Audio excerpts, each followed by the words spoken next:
channel. Today I have a little bit of a different background going on. I am in my living room because it is a dark and gloomy day and my bedroom was dark and gloomy, and so I didn't want to film in there. So hopefully this video is light and bright enough anyway. And yeah, this is my piano in my living room.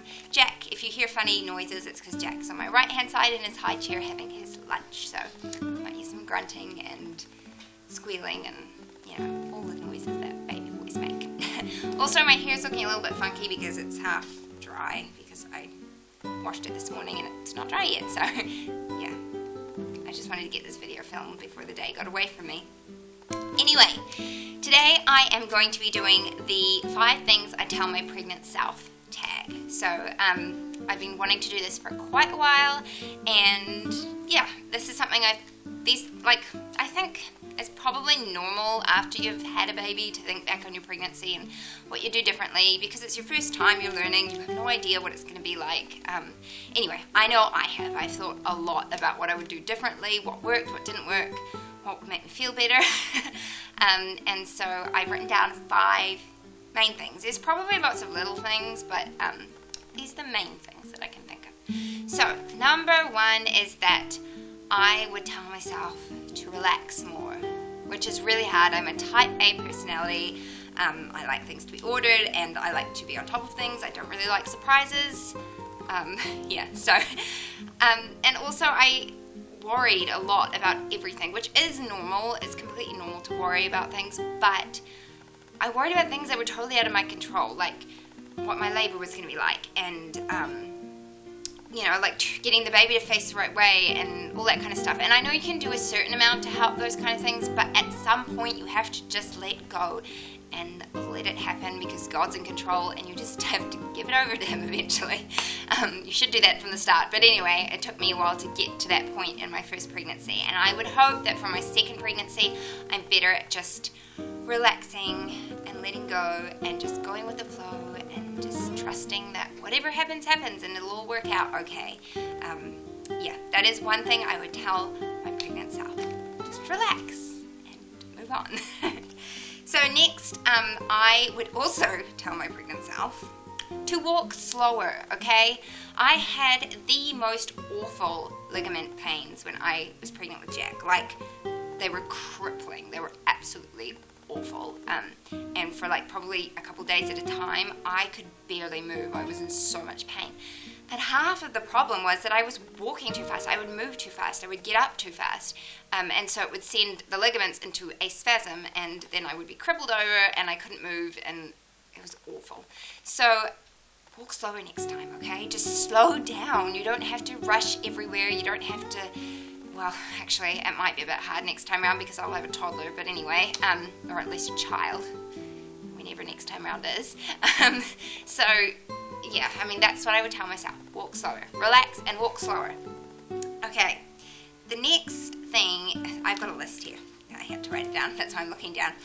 The next thing is, for heaven's sake, woman, buy a pregnancy pillow. I am not even kidding when I tell you when I was pregnant with Jack, I had no less than 8 pillows in my bed at a time.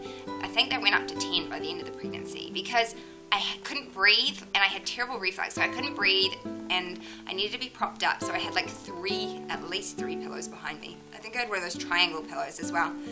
And then I had 2 pillows on either side. I don't know how much, that's 7, isn't it? And a triangle pillow, so that's 8. I was like, wait, did I lie? No, anyway, so I had a bunch of pillows, and then it would take forever to position them, and if you've been pregnant before, you know what it's like. At the end of your pregnancy, you're huge and it takes like forever to roll over. And then I had to reposition the pillows, and it took me like half an hour just to get into bed. And then, of course, you need to pee every 5 minutes, so then you're up to the loo. You have to reposition, and that's why you get no sleep at the end of your pregnancy. But anyway, I'm going to buy myself a pregnancy pillow for the next pregnancy because I'm going to need it. It'll make life so much simpler, and it is a worthwhile investment. So that's another thing I'd tell my pregnant self. And then another one that's kind of a funny thing, but it is funny, not funny. Buy bigger shoes, okay? I was pregnant right over the heat of summer with Jack, and that meant that I swelled up like super, super swelled up. If I can find it, I will insert a picture here of what my feet look like, because I took a picture because I used to always have issues with my ankles. I thought I had cankles. I don't have cankles. When I was pregnant, I had cankles, but when I'm not pregnant, I don't. So I took that picture so I could remind myself when I was feeling down, I'm like, I've got fat ankles. I could look back and see, like, no, actually, you do not, except for when you're pregnant. But I don't know if I swelled like a whole bunch because it was summertime or if it was just the pregnancy. Either way, I was very, very swollen, and my feet went up like 2 sizes. I could only fit into 1 pair of shoes over that time, and I wore them every single day for the last like 3 months of my pregnancy. So I'm going to buy bigger shoes for my next pregnancy. I'm not going to wear the same pair of shoes for 3 months on end, because you feel gross enough as it is without having to wear the same pair of shoes day in and day out. So it's kind of a funny thing, but anyway, yeah. And thankfully, my feet went back down to their normal size, because one person told me that their feet never did, and I was petrified that I was going to have like size 11 feet for the rest of my life. Which is fine if you've got the body build for size 11 feet, but I'm not. I'm really, really short, so I would have just looked weird. Anyway, last thing is, don't feel guilty. Specifically, don't feel guilty about feeling the way you do.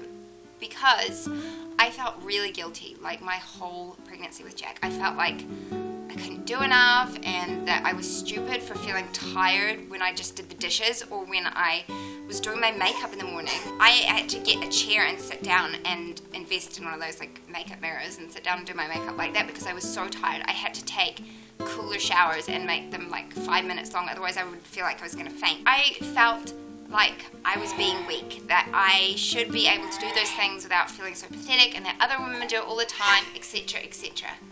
Okay, hold on. We're going to pause this for a second. Jack was finished with his lunch and he wanted to get out of his high chair, so anyway, he's playing on the floor with his toys, and he's going to pull the cord on this. Don't touch the cord. No. Anyway, don't feel guilty. Don't feel guilty, because yes, I thought I was so weak, I thought I was being pathetic, and that lots of other women did it. But the reality was, and I only realized this after I'd had Jack, I really felt awful. My body was under a lot of stress. I was tired. It was the heat of summer. Like, even washing the dishes now when I'm not pregnant in summertime, it's hard because it's so stinking hot, and I have to, like, that sounds pathetic, but you get really overheated because your hands are like submerged in hot water, and it's so hot everywhere else. And that is 10 times harder when you have a person living inside of you and growing and putting like strain on all your muscles and everything.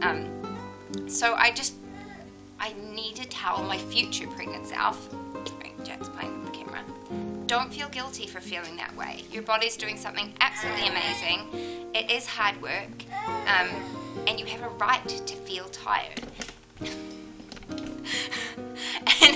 And now I've got a little rascal playing around with my camera. Anyway, so those are the 5 things that I've written down for my future pregnant self to remember. Yeah, just don't feel guilty. Relax. Let go. Walk slower. Buy a pregnancy pillow and buy some bigger shoes. Okay? Just keep those in mind. And I've got it on camera now, so when I am pregnant next time, remember it. And I'm going to have to wrap this up because this little boy is going to yank the whole caboodle down very, very soon. So thank you for watching. What would you tell your pregnant self? What is something that you look back on your pregnancy and think, I wish I had done that differently, or I'm going to do that differently next time, or I'm just going to buy this, or whatever. Let me know in the comments below. It's really interesting to read those things, and it might be something that I'll have to add to my list, because I'm a list girl. I like writing lists of things. I've got them everywhere. Yeah, anyway, I'm going to finish off. If you like this video, give it a thumbs up, and if you want to hear more from me, then please subscribe. I would love to have you here.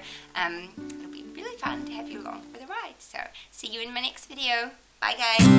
Outside my belly for 9 months now, which is a big deal, because he was inside my belly for 9 months. So, it's pretty exciting. He turned 9 months old on Boxing Day, and it has been